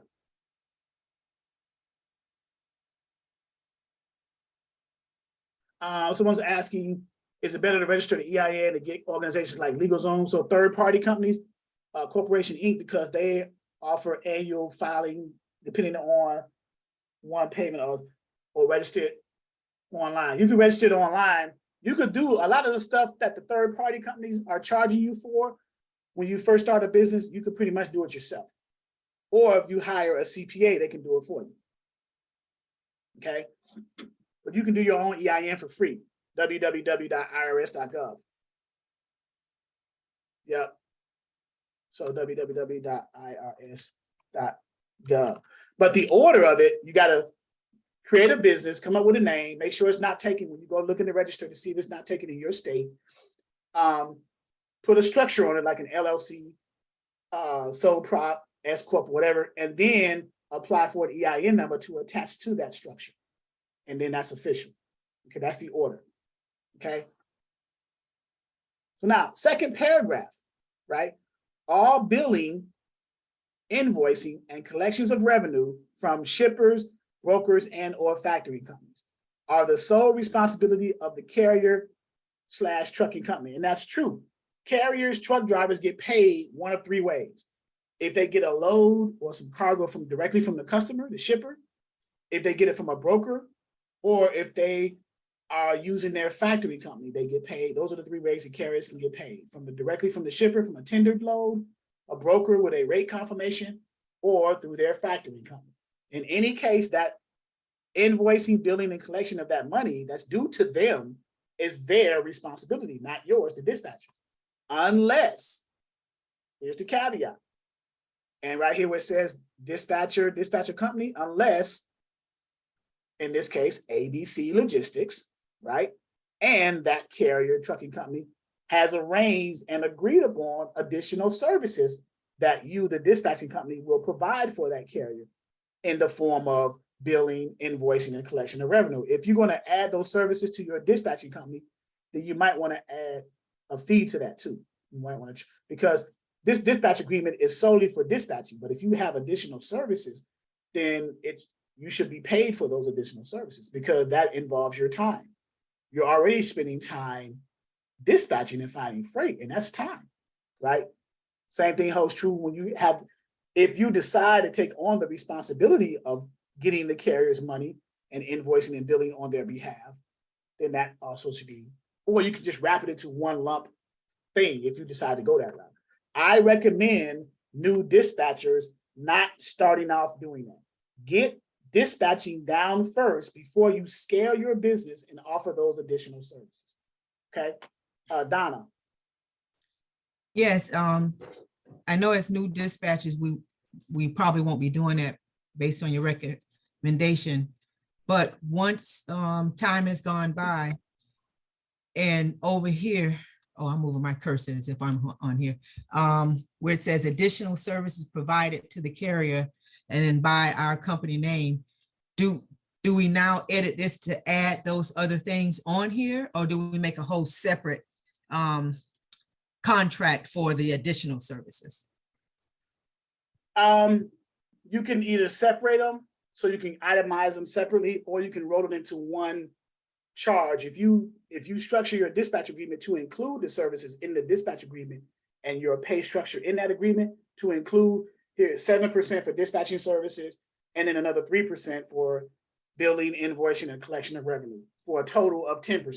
Gotcha. Or, you see what I'm saying? Or you can keep them separate. Okay, So, yeah. whichever makes sense for you. Okay, thank you. Okay. Shantae. Yeah, I think my question was along the same lines as Donna's, as far as how to bill for the additional services of invoicing and collections. So Right. Thank you. Yeah. Okay. So we're in this paragraph right here. So if you arrange for a collection of revenue and extra services outside of what you are originally getting involved with that carrier for, which is dispatching, then you should be compensated for that, because that's extra work, right? You are a business owner just like the carrier is. So you have revenue, you have a bottom line that you have to reach for your company as well. So now I'm going to replace dispatcher with ABC Logistics. So unless there's an agreement, an arrangement between those additional services provided to the carrier by you, ABC Logistics in this case. ABC Logistics, of course, I'm using that as an example for the name of the dispatching company in this case, okay? So that's that paragraph completed. Can dispatchers be paid weekly? If yes, how can one go about it? Again, your dispatching company, you structure it. You can either be paid per each load when the carrier delivers, or you can just accumulate all the loads that you did, accumulate those rate cons, tally up that gross amount, and then charge a weekly rate at that point. It depends on how you structure it in your dispatcher agreement, whichever is most convenient for your company. You guys are all individual companies, so how you structure your company which is the best way you see fit for your company, is totally up to you. You have complete autonomy. You have complete control of your company because it is your company. My job as an instructor is just to provide the overview and the information for you to make that decision, whichever you think is, you feel that's you're more comfortable with, right? So now this paragraph here, if revenue for a shipment or shipments or loads, in other words, is uncollectible, dispatcher or dispatching company, so we're going to replace that with ABC Logistics, right? So we're literally editing the dispatcher agreement right now, right? So, so ABC Logistics LLC or the dispatching company will be held harmless and no penalty or deduction of fees will be made. That's a good disclaimer to be in there because it is not your fault, dispatching company, that either the broker, shipper, or factory company didn't pay the carrier for delivery of a shipment, or for damage of a shipment, or for stolen pallets or whatever of a shipment. You performed your duty as a dispatcher according to the agreement. You have no involvement as to why the carrier is not being paid. So if revenue for a shipment or shipments is uncollectible, you will be held harmless and no penalty or fees. Why should you? You had nothing to do with that. You did your job as a dispatcher by giving them the loads, right? And then right here, dispatch company, of course, will replace with ABC Logistics, will be held harmless in the event of any and all claims. So I'll explain what that means in a second. And the carrier or trucking company that you're dispatching for will still be obligated to pay for services rendered, to pay you for services rendered, right? So let me, because you did your job. Otherwise, that would be a breach of contract, right? So we obligated to pay, I should put here, ABC dispatching, for services rendered, right? They still have to pay you. Does everybody understand that part?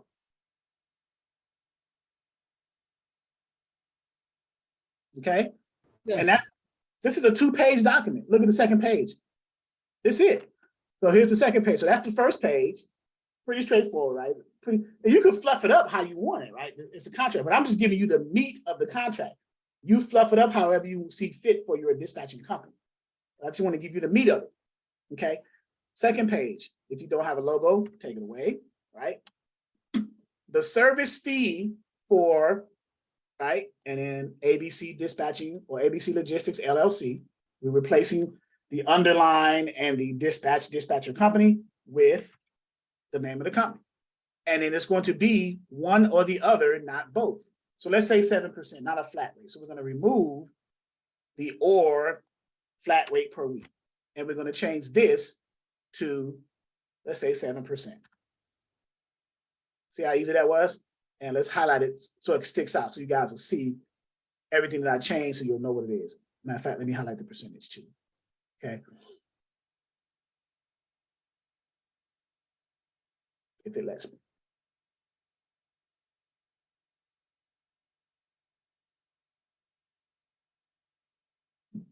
Right. So,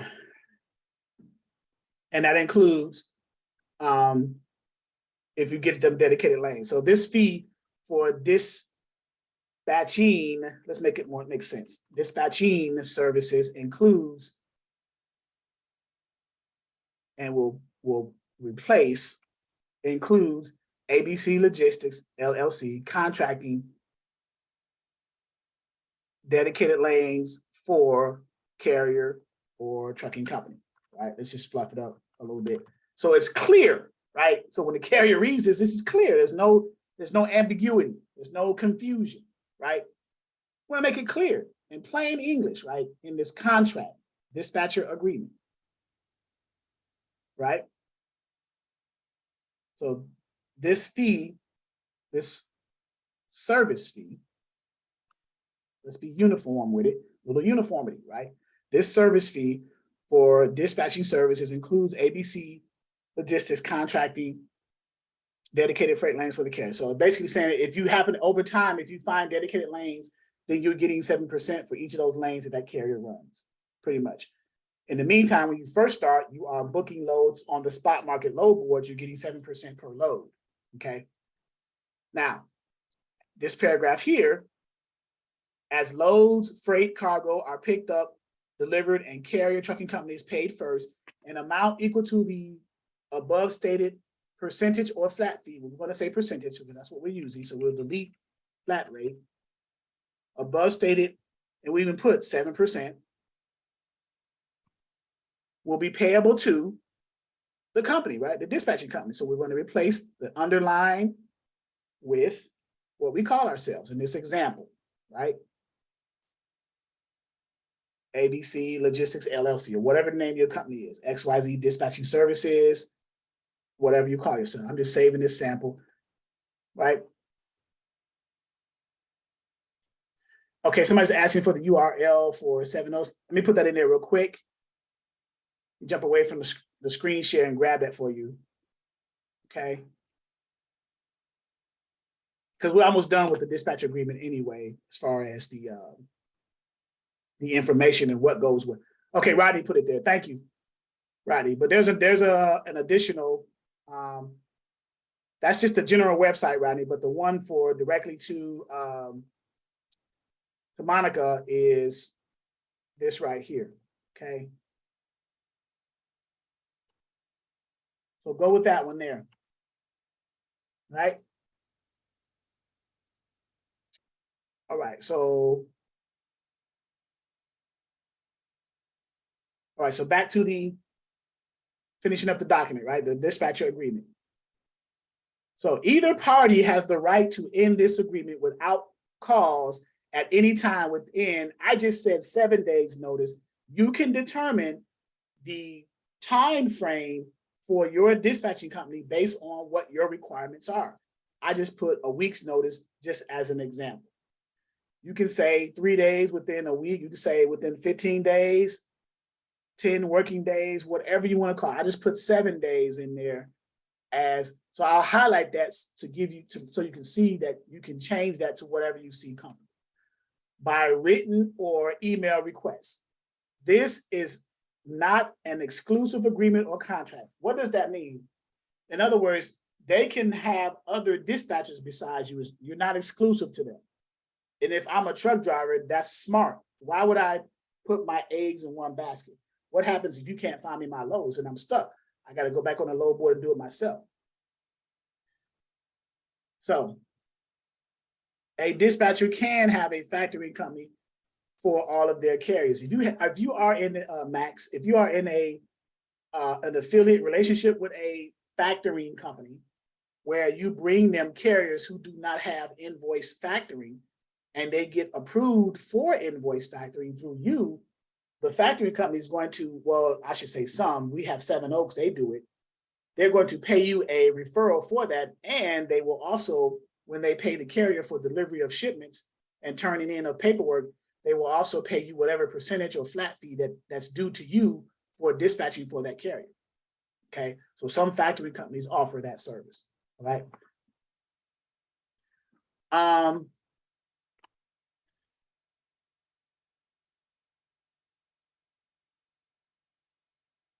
That's a great question. Is there anything we can do if we get a carrier a dedicated lane, then they decide to end the dispatcher agreement because they don't want to pay us anymore? You can create an addendum. If you're coming into a dedicated lane with a broker and your carrier wants it, create an addendum and put clauses in there, like exit clauses and things like that, for you to be compensated in case the carrier does break off, right? So protect yourself at all times, right? Put some clauses together, put some addendums together, some paperwork together, contracts together for dedicated lanes, or when they want to break off the agreement with you, right? So Charles, how would that work though? Okay, so just say like if you got a guy, a dedicated lane, Mm-hmm. and then everything's going fine, and all of a sudden he's like, hey, guess what? I don't want to pay you anymore. I don't want to work with you anymore. Okay, so if you get a guy a dedicated lane and you let him know, hey, I'm entertaining it with this broker. They're considering a dedicated lane. Are you interested in it? They say, sure, of course I'm interested in that. That's what we've been working together for ultimately.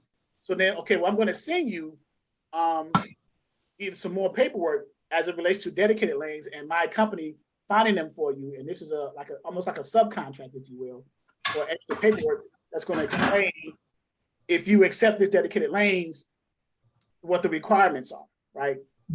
Accept the dedicated lanes with this broker? Well, no, except the dedicated lanes that we, the dispatching company, found for you with whatever broker. Got you. Okay. So now you have to create an outline of what those terms are. So it don't matter if it was Coyote, TQL, CH Robinson who gave the dedicated lane, ABC Logistics. Let's follow this same thing right here. ABC Logistics dispatching company. You create a separate contract. Say, okay, if you agree to this dedicated lane, prior to us accepting it from the broker, we need you to fill this out. So they're going to read it, and then they're probably going to even ask questions about it, because you're going to have clauses in there for circumstances like that. Well, because you want to protect yourself, because you don't know the behavior of the carrier, but you do know how to protect yourself, because whether this carrier is good or bad, there does exist the possibility of something like what Josh just said happening. So in order to avoid that, let's say a carrier say after 3 months, yeah, I don't want to deal with it, right, or deal with you, but they want to keep the dedicated lane. So unless you got a relationship with that broker saying, hey, which I doubt that's going to happen, it's not going to be possible to do that, because brokers don't care if the dispatcher and that carrier is arguing. I just want that asset to use, that truck to use to run. I can care less if they got the same dispatcher that they brought to me with this dedicated lane. So we're going to remove the broker from that process. But you set the contract up, say, okay, we're on a dedicated lane. Our 7% still applies. It's just a dedicated lane. If you breach this contract, or if you leave this contract, there's a certain payment you have to provide for us, or a certain process you have to go through. And if they sign that prior to accepting the dedicated lane, now there's an additional subcontract under your dispatch agreement contract. So now if they do get out of it, and to avoid it, now you have legal cause to go after them. Okay. Okay. All right. But this is not an exclusive agreement or contract, which means that carrier truck drivers can work with, and they work with multiple dispatchers. This is not an exclusive. I don't know any carrier that would work with one dispatcher exclusively, unless that dispatcher is the best dispatcher in the world. That's finding them, keeping them running all over the place. Would you send that to the broker also? No, that has nothing to do, that subcontract between you and that carrier. The broker needs to be oblivious to it. They don't even need to know it. The fact that they set you up with a dedicated lane, of course, the broker knows that, because you're the dispatcher and that broker who arranged it.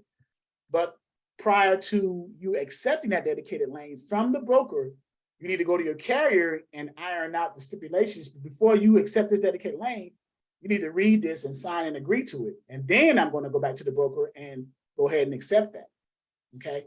So you're protecting yourself, right? So as an entrepreneur, these are great questions. So now what do you put in place to answer the questions and to mitigate the potential? Now, this may never happen, but the possibility of it happening does exist, right? Just like having life insurance. You get life insurance for the possibility of dying, but I don't want to say you may never die, but at some point you're going to go, right? So you have life insurance. That's why you constantly pay into it. Right? Yeah, I was asking that question, meaning like, if you and that carrier did break away from each other, would you forward that to that broker with that you set up that dedicated lane with? You could, but if I'm a broker, I can care less, because just because you and the carrier broke away, that carrier I'm still using the asset of that carrier, whether you and that carrier have a good relationship or not. Right. I gave the dedicated lane to the carrier. Technically, I have nothing to do with you, the dispatcher. My broker carrier agreement is between me, the broker, and that carrier. Now, you were dispatching for that carrier at the time that you and I formed this relationship, and you were booking loads with me. And after 6 months, we decided to give you a dedicated lane. That's all well and good. But when the carrier decided to break away from you, I can't control that being the broker. I'm going to still work with that carrier because the carrier hasn't done anything to me, the broker, to breach any contracts or to make me feel any ill will towards them. Right. That's- It's just on you to handle it with the carrier. Correct. There you Okay. go. Thank you. Yep. All right, now, and it's right here, by signing this agreement below, this is the carrier filling this out, right? By signing this agreement below, I fully understand the terms of the agreement. So the carrier is going to print their name, sign their name, phone, and email. And then the dispatching company, that's you guys. Oh, I'm sorry, I put the wrong. I forgot Monica's information with this. So I need to go back here and copy this to the clipboard one more time and replace that here with that. And then you guys will sign it. So everything is highlighted, and where you want to pre-sign this before you create it in a PDF and send it to the carrier. So the carrier can fill the rest of the blank parts out. But everything is highlighted. This is what you need to put in place of whatever your company is, your phone number, email, website, what have you. And if you have a logo, right? And then the carrier is going to fill everything else out. You save this as a Word document and then resave it as a PDF by going to File, Save As, and then under File Type, or Save the Type, you just go down. Can you guys see what I'm doing on the screen? Yes. Okay, so let's start over then. When you want to change a Word document to a PDF, for those who don't know, you go to File, you Save As. You name it whatever you want to name it, and then you Save As Type, and you go down to PDF. And then hit Save. Now it's changed to a PDF. So now you have a Word version of it, and you have a PDF, right? That's how you do it. Back to the Word version. Down here at the bottom, this note right here, it's on the dispatcher agreement and it's on the carrier profile. The note is saying, when returning the dispatcher packet, which contains the 3 documents, right? The dispatcher agreement, carrier profile, limited power of attorney. This is for you telling the carrier, right? Because he's filling this out, he or she is reading it. Please include copies of the MC authority letter, certificate of insurance, and the W-9. If you are working with a factoring company, please also include a copy of the factoring company's credit application so that they can run a credit check on the brokers and send a notice of assignment if they need to, a notice of assignment. So what that means is these are the onboarding documents that you, every time you call a broker to book a load for the carrier, brokers are going to ask if that carrier's MC is not in that brokerage's TMS system or their system to see if that carrier is approved for that brokerage. They are going to ask for copies of these documents. So as a dispatching company, would it not make sense for you to already have these copies of these documents when you first get set up with that carrier under a dispatcher agreement? That's what this note is for, so that you can get copies. So when they fill out the dispatcher packet and send it back to you, they're also going to send back copies, not the originals, copies of their credentials that you're going to need anyway when you get them set up with brokerages that they're not already approved under, okay? Donna. Okay, you just said that the last portion, when I was going through some of the definitions, and that carrier packet is actually, I guess, for the broker, but that's what it all has. It has the carrier profile, the W-9, the COI, the MC authority, things like that. So we already have this ahead of time. So when they need it, we can also produce that for the broker as well. Is that correct? The carrier packet? Right. So when you talk to a broker for your carrier that you're ready to book a load for, the first thing the broker is going to ask you is for the MC number of that carrier, so they can check to see if that carrier is already in their system as being an approved carrier to run loads for that brokerage, right? Yes. Okay. If that MC number comes back not being an approved carrier, then the broker's going to say, hey, this carrier is not approved with us, but that's not a problem. Who do I send the broker carrier agreement, the setup packet, the onboard packet, the carrier packet? Who do I send that to? It When should you be say who, you mean? So the broker. We so already you, have these documents in our, what do you call it, back office or something? We have the access to these. So if we already have these, then I would be trying to get this to the, to my carrier when I first give them my dispatcher packet. And then along with it, I want my carrier to already produce these documents and get them, well, no, I'll give them the documents and have them give them back to me. So when I get the broker or contact the broker, I'll already have that information for the broker. So Is that sort of how you taught us? right, so but the carrier's onboarding documents right here, right? These are and the broker's onboarding documents. The purpose of these being here is simply for viewing purposes only, and for you to know what they look like. So when you receive them from the carriers, you'll be able to identify. And when you get these documents from the brokers, you'll be able to identify. You're not using these documents. Oh, Yeah, you're not okay. So using that's these nothing we're documents. sending them. We're going to be receiving those documents from the broker, you're saying? Well, so under the forms and documents page in the back office, where it says carriers onboarding documents for viewing purposes only. The reason why I put screenshots and PDFs of the MC authority letter, this is a sample, so that you see what it looks like, you know what it looks like. So when the carrier sends you a copy of theirs, you'll be able to identify what it is. Oh, I see. I see. A part of me was just thinking like that's something we had to give them to have them give us back. But you're right. That is just for Right. viewing purposes. Right. I'm glad I got that in my head. And the same thing for the certificate of insurance, you'll be able to know what it looks like. It's going to be filled out when the carrier sends you a copy of theirs, because prior to meeting you, carrier's been booking loads already. So they got completed certificate of insurance already. They have to. They can't have an authority, an active authority without having insurance. They can't have an active authority without having the actual certificate, right? And then the same thing with the W-9. These are just samples of what they look like. So when you get it from the carrier, it's going to be pre-filled with their information already in it. This is okay. And then with the broker, when you give the MC number of your carrier to the broker for a load that the broker had posted on the load board that you were calling about to book for your carrier, the broker's going to say, okay, this MC number doesn't show in our system. Who do I send our broker carrier agreement to so we can get your carrier set up and approved in our system so that we can run loads together? This is the broker carrier. This is a sample of what a broker carrier agreement looks like for viewing purposes, so you can know what they look like, right? Okay, Mr. Charles, are we using interchangeably the carrier packet as your broker carrier document or something? Because I'm looking here in your definition and it says common parts of the carrier package include the contract, the carrier profile, W-9, in order to book a load with them. Where are you reading that? If you don't I'm mind me reading this. Yeah, I'm going to tell you. I'm reading this off of it's a few. It starts general basic dispatching terms, and we start off the carrier searches. All of these are definitions. Load boards, dialogue with broker and shippers, and it's on that second page of that dialogue. It's right under NOI. You know, it kind of goes in order. So I've been breaking down these definitions lately. So when I'm looking at that packet, it says a form that the broker has the carrier fill out in order to get the carrier set up under their brokerage in order to book a load with them.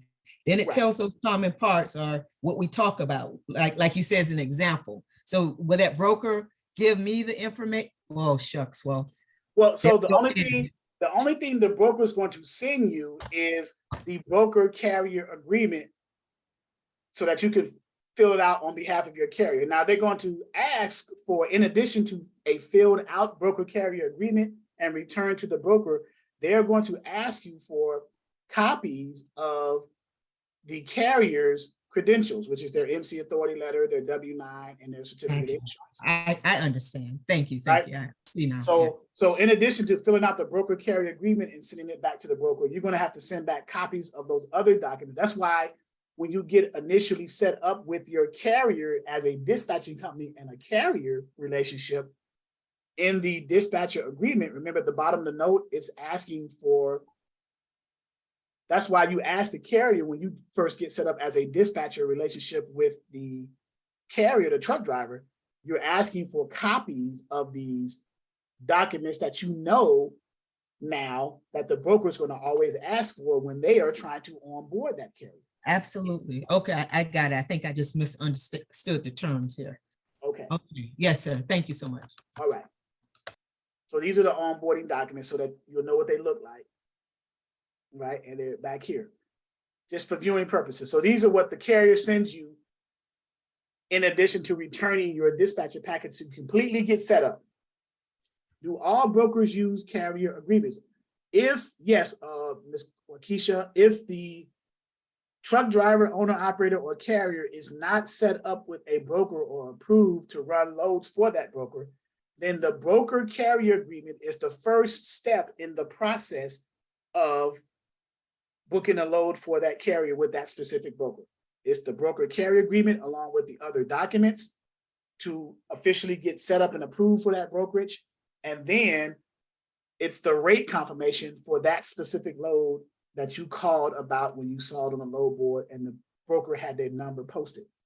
This is a blank rate confirmation. It's usually going to be filled out with all the information, the load pickup, the load delivery, the load number, reference number, everything, the commodity, the line haul rate. This is just an example of what one rate confirmation, or sometimes it's called a load confirmation, looks like, okay? But to book a load officially between a dispatcher and their carrier and a freight broker, in which the carrier is not set up with that brokerage and approved already, you need to have first a broker carrier agreement to get that carrier approved. And then you need to have a rate confirmation to officially book that specific load, okay? That is the requirement. So the broker carrier agreement and then the rate confirmation. If the MC number of that carrier is not showing as an approved MC number for that specific brokerage. Now you have that carrier's MC number may already be approved. They may look at that MC number, say, hey, what's the MC number? You call a broker to book a load for your carrier. You give them the MC number and it shows the carrier as being approved. Well, then if that's the case, then you can avoid filling out the broker carrier agreement and sending in all the other documents. All you got to do now is just worry about the rate confirmation and agreeing to the number. So you just cut your workload in half, right? How do you address brokers who don't use rate confirmation? I don't know a broker that does not use a rate confirmation. The brokers use the rate confirmation to officially book the loads with the carriers. That is how the brokers get paid. That is how the carriers get paid. The rate confirmation is just an extension of a load tender that the broker got from the shipper. The load tender is what the shipper is paying the broker to move that load. Let's say the shipper that broker has a contract with gave them a load tender of $5,000, Waukesha. The broker created a rate confirmation for the carrier of $3,000, which means that when the carrier delivers that load and turns in all the paperwork and invoices, the PODs, the broker is going to invoice the shipper for $5,000, the original tender amount, and they're going to pay the carrier the $3,000, and they're going to keep the change, $2,000. That's how this industry works. Okay. So, all right, all great questions though, by the way, all great questions. It's almost, okay, it's time to wind down. So any, as regards to equipment type, reefer, flatbed, power only, national rate, a carrier needs, for instance, $3 per mile, fuel not included, and a national rate, for instance, is $275 in this case. What should we do? Well, if you find them a rate better than $275, so as long as you find them the rate that they're looking for, whatever the gross amount of that load is, if you charge a percentage, you're going to charge the percentage of that gross amount, max. If you charge a flat rate for the week, then depending on what day of the week you're finding that specific load, you tally up at the end of the week all the gross amounts of the loads that you book, and you invoice the flat rate that you charge, right? That's how I would recommend you doing that, Max. Sky, hey Sky, I got a question. Hi, Mr. Charles, and everybody in the chat. I was just going to offer services. I was listening to you go over the document. If there's anybody who needs assistance with document support or modifying the contracts, I'll put my information in the chat and you can contact me. That is correct. Sky or Mrs. Small is going to be part of our Exodus University, which is a group of current and former students who have skill sets still related in the transportation industry, but it can help you, like desktop publishing, web design, logos, document creation, all types of different compliance, cold calls. They're going to be, this is coming soon, right? It's going to be their screenshot, their web page with a link to them, a little bio about them, and then we are designing in the backward. Oh yeah, Bridget with logos, Rodney with logos and web design. So, and then document and contract support. So I'm giving my students an opportunity to enter network with the platform, right? As a show of appreciation, you got a skill set that's relatable to what we're doing and can help scale a dispatching company, or in the case of our other training and freight broker company, then we will entertain speaking to you, vet you, and then decide to put you into the university, Exodus University. Hey, Charles. Yes. Excuse me. I was trying to wait till I heard a pause before I said anything. Okay, so when is this Exodus University going to be up and running? Do you have a time frame, or you don't? You it's still in the works? My goal is 2023, January. Okay, and it's not like it's not like 2023. Okay. 2023, yeah, in a few months. Yes, sir. Yes, sir. It's not like a university, like a university fit. All it is, I just called it Exodus. I should have called it a different name, but now that Exodus University is pretty much sticking at this point. It's just current and former students who have other businesses that they want to advertise and offer services for everyone else. So we're like inter-networking with inside the platform to help one another. Yeah, I understood what you meant when you said university. My second question, sir, is that, okay, and I probably already know this answer, but I can't rack my brain right now to figure out what the answer is. When you see the load amount, just say the load amount is 1,900. Okay. And you get just say you get the load for 2,200. Do you charge the 7 to 10% on the original rate or on the rate that you actually get? The original rate, because the rate that you actually get, you got it by including your percentage already in it. So you're getting it from the broker anyway. That's why it went up. So let's say you did 1,900. Let's do the calculator real quick. Let me show you what I mean. Share my screen with the calculator. That's a great question, but I don't want nobody to double charge a trucking company, because you won't be dispatching for them very long, right? So 1,900. So let's say you charge 7%. So you say times 7%, 1,900. So that's $133. So you're going to invoice the carrier. They book that load and you book it with the broker. They take the load and pick up the delivery and they get paid. You are due $133, right? Got you. So, but when you call the broker to book this load, the 1,900 was posted for. So 19 plus 133, right? 2033, right? But when you call the broker, you want to negotiate, because you want to include your 133 on the broker side inside the rate, the new rate. That's how you get paid, because it's going to be coming from the broker side and not subtracted from the 1,900 out of the carrier side. Got you. Yeah, if you remember me, I'm the guy that did the little simulation call to the truck driver that's on our site or whatever. I was the one saying that the broker was going to pay me, but I stand corrected and I appreciate that.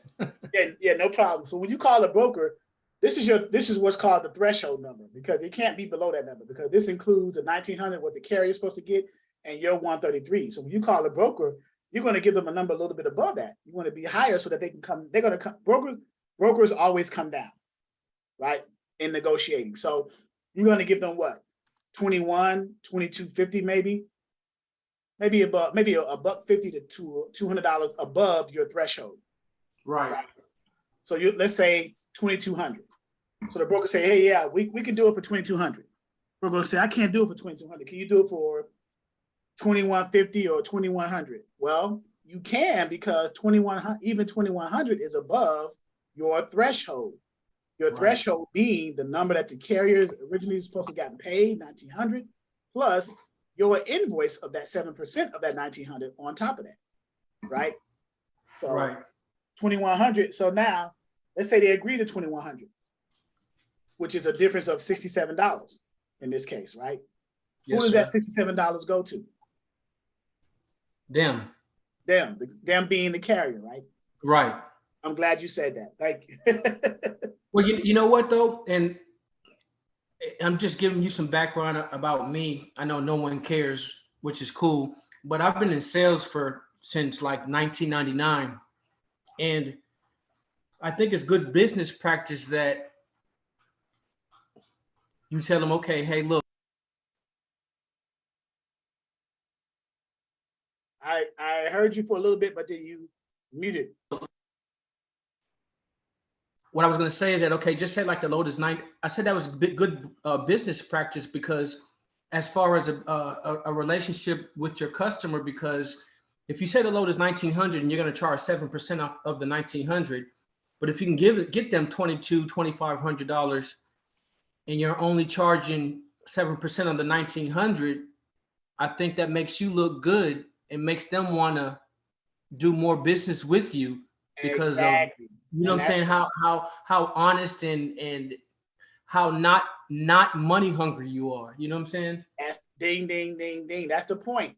And you're thinking about volume and time over time. You're working with this carrier over time, right? So I always got a saying: never step over dimes to chase pennies, right? So you always want to you want to think volume over time, because carriers count their money because they have to, because they have expenses that can make or break their business: truck payments, fuel, insurance, whatever, right? Now, if they see a dispatcher coming along that's picking up all these pennies out of their pocket, that's going to be a problem. Exactly. You see? So this is probably a better way to do it than what I have seen and spoken to dispatchers who are not part of the platform are doing it. They're giving me ridiculous scenarios, which is kind of crazy, which I'm not even going to share. If you do it this way, I can almost guarantee you that the carrier is going to be appreciative, because they're going to see that you got their best interest at heart. You're trying to get them a better rate, and you're pulling the money from the broker side to pay you. You're essentially working for them for free. You're just leveraging, invoicing them through getting the money from the broker, but you're leveraging it through them. Right.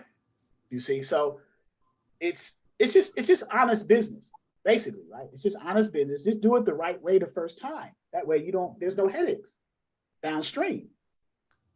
You see? So, but great question. I appreciate that, Adam. No problem, bro. All right. Last question we got is Donna. Yes, for time's sake, you may have to answer this on Saturday for classic, but I was just thinking about that carrier who doesn't understand when we say 7% above, and they're thinking we're taking this out of their amount. Can you just give one quick, it doesn't have to go all night, but just a quick thing that we can say back to that carrier who say, oh, you're trying to take money out of my pocket, et cetera, et cetera. And we just want to let them know, no, we're actually going, what should we say? Right, you're saying you want to take it from the broker side as opposed to out of your pocket, Mr. Carrier. And let me give you an example of this, right? And you'll say, and use nice round numbers so the math would be easier for you and for the carrier to understand. Let's say you said 7%. So let's say, okay, Mr. Carrier, if I find you a load that's paying $3,000 and I charge the gross amount of that load, not after expenses, but the gross amount, I charge 7% of what the load paid, the gross amount. 7% of $3,000 is $210. So when I call the broker to book that load, Mr. Carrier, I'm going to ask that broker for maybe $32 or $32.50 or $3,300 or maybe $3,350, because that's going to include the $3,000 that you are supposed to get paid for, plus my $210 and some extra change for you, because I negotiated the rate, the number up higher, for the broker to accept or reject that number.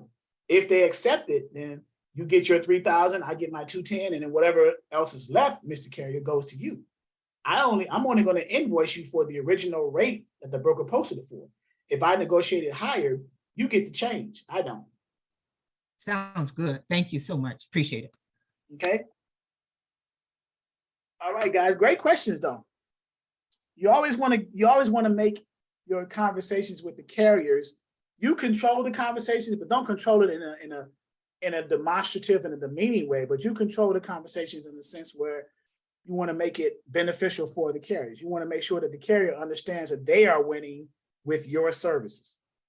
If they choose you and your services, they're going to win because you're going to provide the best sample and the best service for them by trying to get in every scenario. And here's another example too. You tell them in every scenario, we're going to try to get you the best rate. There will be cases, Mr. Carrier, where the broker is going to be firm on that $3,000. Let's use the example we just said, the $3,000. In those cases, I have to come back to you and ask you, do you still want this $3,000? I couldn't negotiate to include my 210 in it. In those cases, do you still want that $3,000? Yes or no? And they'll say yes. Let's say they say yes. Okay, in that case, Mr. Carrier, then, only then, my $210, which is the 7% of the 3,000, has to be subtracted from that because I still have to get paid. But in every case, I'm going to try to negotiate more money on the broker side so you can get all of your money. But there will be cases, those special situations where the brokers are going to be firm in their rates and they're not going to budge. So then you have to decide if you want to take that load or not. And in the case that you do take the load, just know that I have to invoice, it has to come from your side. Are you okay with that? So as long as you communicate that, which is key, communication, the carrier will respect that as well. Right? So, but you give them everything and you let them decide. That way there's no ambiguity, there's no mystery with it. Right? So type of 1 in the chat, guys, if this was helpful, that this added value to you guys and helped you kind of understand and clarify it. Type of 1 in the chat if that dispatcher agreement was the sample that we went through was okay for you, so you can kind of understand how to better set up yours. You know. All right, appreciate it. And thank you very much for your attendance. This Saturday at 12 noon Eastern Standard Time is our next live Zoom training. For those of you who are guests in here attending for the first time, thank you. I'm glad that you took the time out of your day, and I'm very appreciative that you found time to spend with us and that you showed an interest in dispatching in the transportation industry. $1.7 trillion a year across all modes of transportation: rail, sea, air, trucking, and also pipeline with the oils and stuff. But 800 billion plus in trucking alone annually, in spite of all the nonsense going on, the AB5 out in California, the fuel prices rising and fluctuating. In spite of all that, freight is still moving at 800 plus billion a year. So for somebody to say, you can't make no money in dispatching, you can't make no money in trucking, you got to be out of your mind. 800 billion, are you serious? So, and I do the analytics all the time and the numbers. So you can go and I can show you how to do it. Go to FreightWave Sonar, go to Transport Topics, all these different publications. Go to the FMCSA website, Federal Motor Carrier Safety Administration. They give you the analytics because they are required to give that public data by law. So, but guys, I will see you guys on Saturday. Thank you again for your attendance. I really appreciate it. Appreciate your time and you guys giving me the opportunity to show you what I know in such a way that you can take that and create your own companies and start to generate wealth and income for your families. So I'm very serious about that. I take pride in that and being able to help you. So, all right, guys, I will see you Saturday at 12 noon Eastern time. This video will be in our portal either later on tonight or early in the morning. Okay. Enjoy the rest of your week. Thank you.